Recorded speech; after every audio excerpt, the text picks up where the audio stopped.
Today I'm bringing you something completely different. As a behavior analyst, we're going to bring in and teach you ABA tied to archery. We're going to cure target panic by replacing our negative behaviors with what we actually want. That's how we work with archery with any new beginner that comes into our shop and our target guys. Let's get started. This is the first in a series of videos we're going to do about teaching you replacement behaviors. So what we want to do is we want to take the things that aren't working for us and we want to replace them with something that's actually beneficial. The worst thing that we can do is keep going into the range and shooting poorly, having bad habits, and never changing the behavior that is resulting in the bad shots.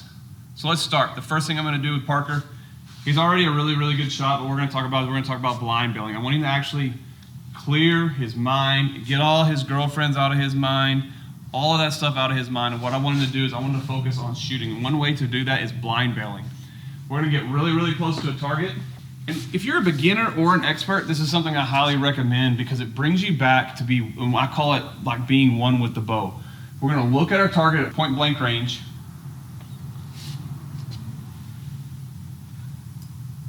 Parker's going to make sure with his eyes that he is on the target. Then I'm going to tell him to close his eyes. Slowly pull through your full target and only focus on the shot.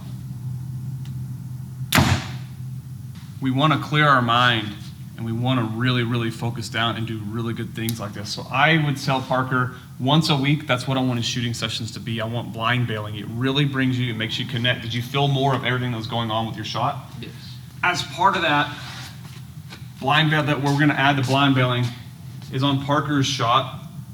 I want him, if I'm working with someone, let's say if you're a parent or you're a spouse, as Parker comes back, you can get a clicker that you use in dog training or things like that. We use it a lot in behavior analysis. And what we'll use a clicker to tell him the one thing we're working on right now is this anchor point. He cannot shoot during the blind bail until I click and tell him that his anchor point's on. So what that does, it gives you an auditory response along with your physical behavior to let you know that you're in the right spot. Let's go, Parker. Click.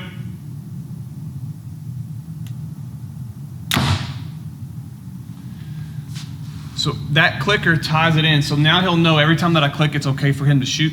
And we're not working on everything. We're not working on the front arm. We're not working on the rotation. We're not working on the draw. We're working on one thing right now, and that is his anchor point. Don't overwhelm yourself. Blind bailing. Use the clicker, and don't overwhelm yourself with too many things.